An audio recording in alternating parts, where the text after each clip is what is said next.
replace America's F-35 fighter jet. The F-35 Lightning II has long been hailed as the most advanced multi-role fighter jet in the world. With its stealth, sensors, and versatility, it's become the backbone of NATO air power. But now a new question is emerging. Can Europe build something better? France, Germany, Spain, and the UK have all launched ambitious projects to challenge the F-35's dominance. The race is on, and the stakes are sky-high. If successful, a European-made sixth-generation jet could reduce reliance on American tech, boost defense independence, and reshape global air power. But does Europe really have what it takes to match or even surpass the F-35? Let's break it all down. Introduction. The F-35 isn't just a fighter, it's a global military ecosystem. Built by Lockheed Martin, it integrates stealth, networking, sensor fusion, and powerful computing. Over a dozen nations have bought into the F-35 program, making it a symbol of Western air dominance. But for many European powers, this dependence on U.S. defense systems comes at a cost. That's why Europe is now focused on building its own next-generation fighter jets. Two major programs lead this effort. The Future Combat Air System, spearheaded by France, Germany, and Spain, and the Tempest program, led by the UK. These aren't just new planes. They're visions of the future. But replacing the F-35 is no small feat. It took decades, billions of dollars, and a global supply chain to bring the F-35 to life. Can Europe keep up? Tempest and FCAS, Europe's dual approach. The Tempest program, led by BAE Systems in the UK, aims to field a sixth-generation fighter by 2035. Designed to fly with AI co-pilots, carry directed energy weapons, and control unmanned drones in combat, Tempest promises unmatched versatility. Its modular design will allow upgrades to be made rapidly, staying ahead of threats in real time. It also includes a manned fighter at the core of a combat cloud of connected drones and satellites. FCAS focuses heavily on interoperability, stealth, and advanced sensor fusion, mirroring many of the F-35's strengths. These programs show serious ambition, but they're also complex multinational ventures that face coordination and funding challenges. Will collaboration power the future or delay it? Technological capabilities compared to F-35. The F-35 isn't just a fighter jet, it's a flying computer with missiles. Built by Lockheed Martin, it's already flying real-world missions and proving its worth on the battlefield. Its stealth tech allows it to slip through enemy radar, while its ACA radar and unmatched sensor fusion turn every pilot into a commander with complete battlefield awareness. The F-35 doesn't just fly, it sees, listens, processes, and strikes before the enemy even knows it's there. Now, Europe isn't sitting back. The Future Combat Air System, FCAS, led by France, Germany, and Spain, promises revolutionary upgrades. Think quantum encrypted communications, drone wingmen controlled by AI, and electronic warfare so advanced it could blind enemy defenses instantly. Then there's the British-led Tempest, boasting a next-gen radar system that reportedly handles 10,000 times more data than current platforms, and an AI that learns as it fights. On paper, these jets are the future, faster, smarter, and more connected. But here's the key difference. The F-35 is not just talk, it's flying, fighting, and evolving right now. Europe's fighters?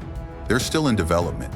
No matter how impressive the blueprints are, they haven't faced the pressure of real combat or hostile skies. Until those prototypes lift off and prove themselves under fire, the F-35 remains the gold standard. Tech promises are great, but performance wins wars.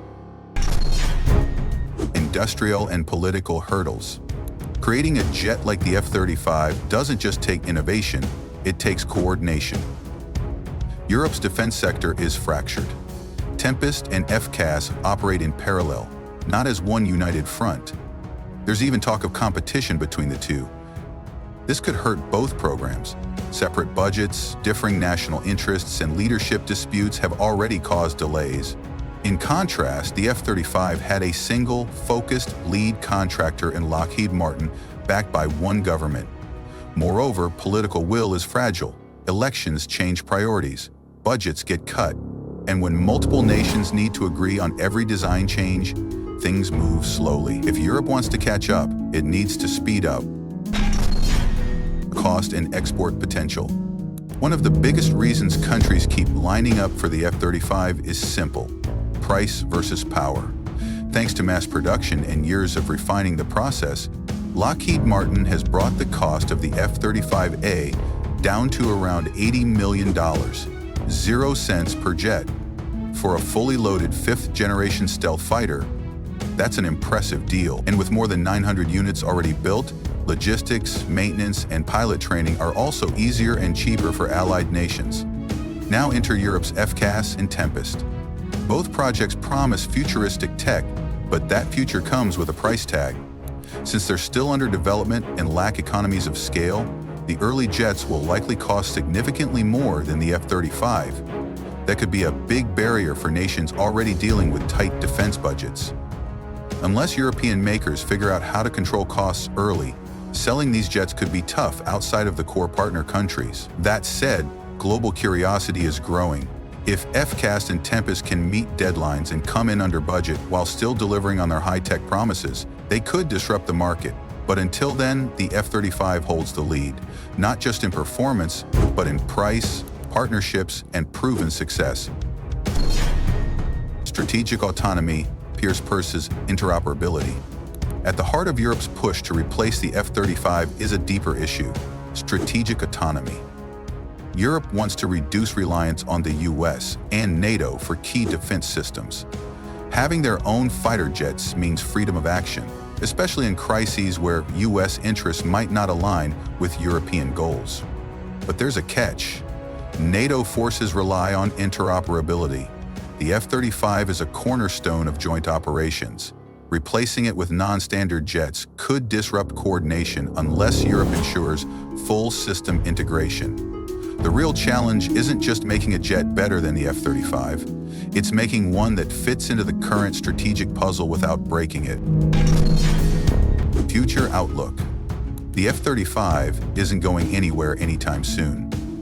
With active service across multiple continents and ongoing upgrades already in motion, this jet is built for longevity.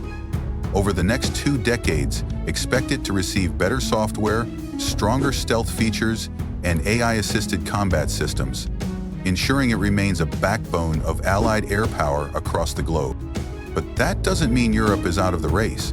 The Tempest and FCAS projects are bold steps into 6th-generation territory. If they stay on track, they could leapfrog the F-35 in key areas. Europe's biggest test isn't just building the jets, it's building them fast, with full funding and without political delays that have stalled many past projects. Right now, the F-35 is still king, battle-proven, widely trusted, and already shaping how nations fight wars in the air. But the future is a race. If Europe delivers on its vision, the next generation of fighters might not just challenge the F-35, they could replace it. But until that happens, the crown still belongs to America's stealth juggernaut. The battle for air superiority is no longer just about who flies the best plane. It's about who controls the future of aerial warfare. Europe's Tempest and FCAS are bold moves. But boldness isn't enough. Execution is everything. So, what do you think? Can Europe really dethrone the F-35? Or will the Lightning II remain the king of the skies? Drop your thoughts below. And if you enjoyed this breakdown, make sure to like, share, and subscribe for more deep dives into global defense tech and military power plays.